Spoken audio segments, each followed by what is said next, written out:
2, 3, funky.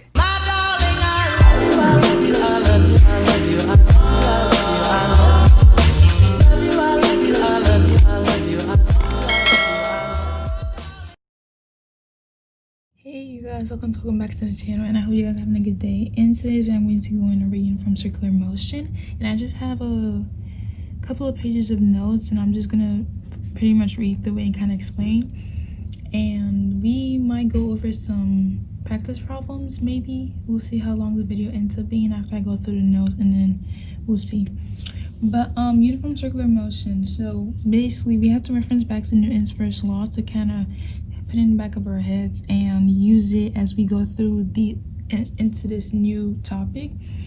And so Newton's first law says an object in motion remains in motion at a constant velocity. And constant velocity is the same speed and same direction unless it's acted upon by an outside force. So basically, an object is going to keep going in a straight direction and a straight path unless an outside force, so like friction or gravity, acts upon the object and makes it to stop doing what it's doing. So basically, law of inertia and all that good stuff. And if the force is applied perpendicular to the direction of the motion, only the direction of velocity will change. So basically, we know that velocity is speed and direction. So in this case, if you apply a force that's perpendicular to the direction of the object. So where's my pen? So this is your object, and this is the way that your object wants to keep moving because the law of inertia, but you are applying a force that is perpendicular to this direction, and so now your object is going to change in direction, but your speed is going to be the same.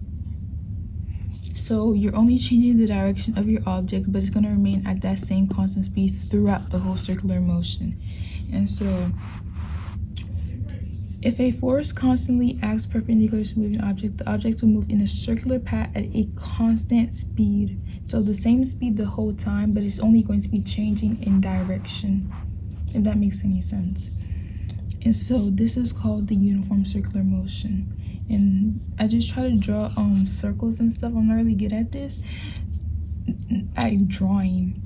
So imagine this is a circle. Actually, I'm just going to draw the circle to kind of make it easier for you to see it, but I'm not really good at drawing. That's as good as it's gonna get. Okay, so this is the circle, and you see how all of the what is it called? Centripetal? I don't, you know what? You see how those forces are acting inward towards the circle, towards the center of these circles. So they're all going inside, inward to the circle, and then the vectors are it's not perpendicular, the vectors are tangent of the outside of the circles. Okay, and then this is just a circle. This is direction that that the object is moving in. This is your velocity tangent to your circle, and this is your centripetal force that is acting inward towards the center of your circle. And then as soon as this force stops to exist, your object is going to move in a straight line forever unless it's acted upon by an outside force. So again, that's why we reference Newton's first law to kind of refresh your memory, because we're going to be using it in this topic. And so here are just some reminders and stuff. So a change in velocity is acceleration, and acceleration is caused by a net force, and the acceleration is caused by a net force, and they accelerate in the direction of the net force. So if your net force is greater to the right, so again, this is 25 and this is 20. Then obviously those are supposed to be equal. If one is bigger, then obviously your acceleration would be 5 newtons to the left because it's bigger, and you would take the direction of the bigger one. But anywho, you guys get what I'm saying. So it would accelerate in the direction of the net force. So wherever the net force is bigger, that's the direction that it would accelerate in. And when an object travels in a circle, there's a net force acting on it to make it accelerate. So when it's traveling in a circle, there's obviously a net force that's acting upon that object that's traveling in a circle that's making it accelerate, or it wouldn't be accelerating. It would either be a rest or a constant velocity without a force acting on it, making it to accelerate. And it's also accelerating because the direction is constantly changing. So that's another reason why it's accelerating, because if your direction is constantly changing, then obviously your velocity is changing, and so there'll be a change in acceleration. I don't know. I think so, yeah. So changing velocity causes acceleration. So yeah, we're on the second page, y'all.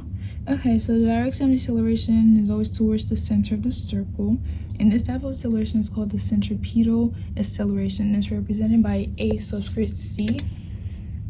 It's kind of bright.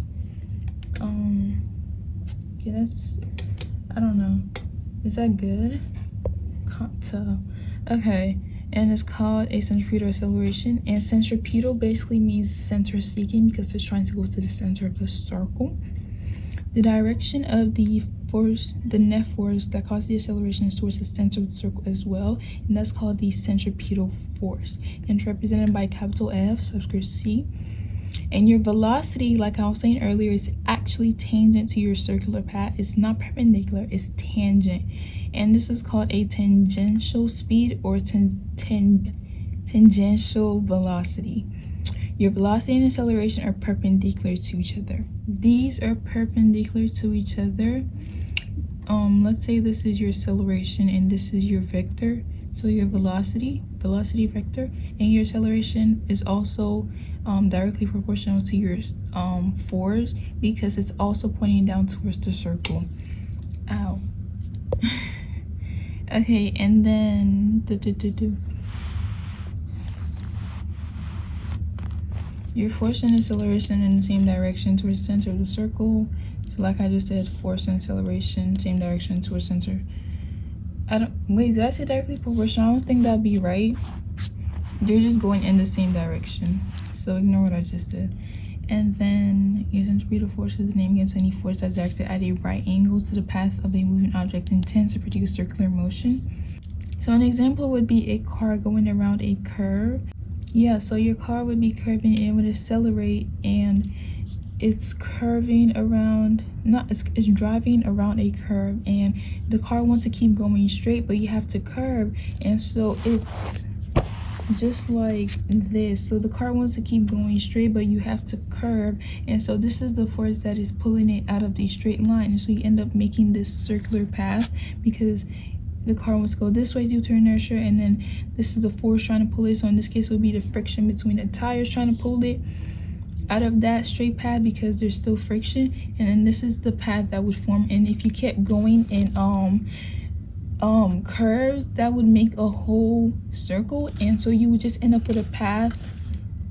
You would end up with a 360 and you kept going at 720 and so on. Okay, so centrifugal force is actually not like an actual force.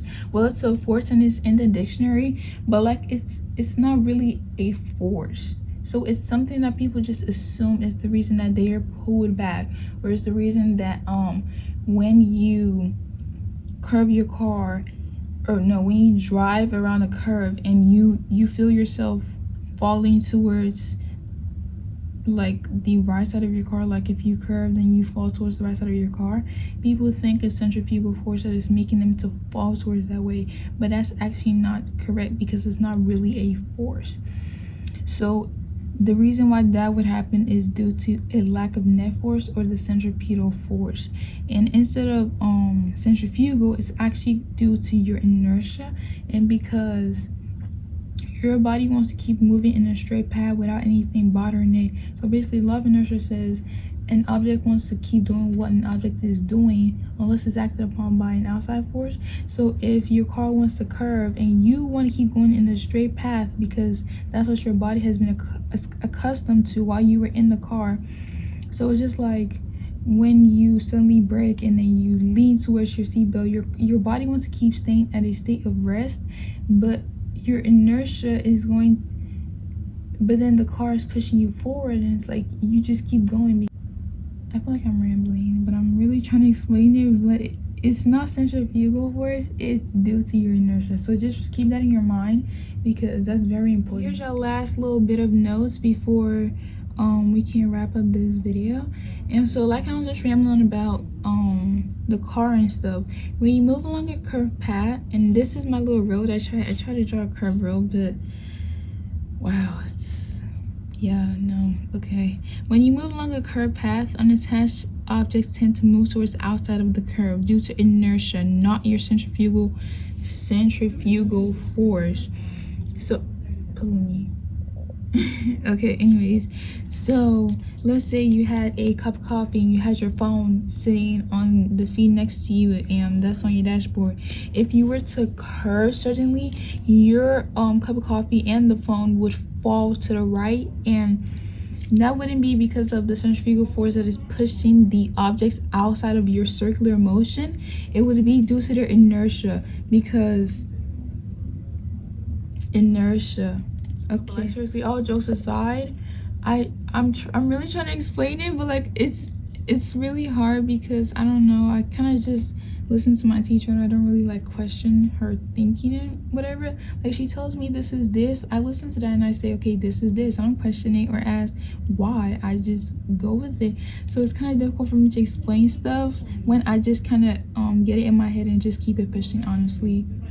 But you know, not everybody's the same, and you know what, let's move on because I don't know how to explain it any more than I already did, so I'm sorry. But we're having on to the formulas here, so kind of just like ignore that. So I'm not supposed to have that there, but I do. But let's move on to what we should be learning for today. So the centripetal force depends on your mass, a tangential speed or the velocity, your radius of the circle. So you know what a radius is, so this is your radius, so from the center of the circle to the outside of the circle. And then your centripetal force is directly proportional to your square of the velocity and your mass, and then it's inversely proportional to the radius of the circle. So because these are on the same level, they're directly proportional. These are not on the same level, so they're inversely proportional. So if this goes up, these would go up.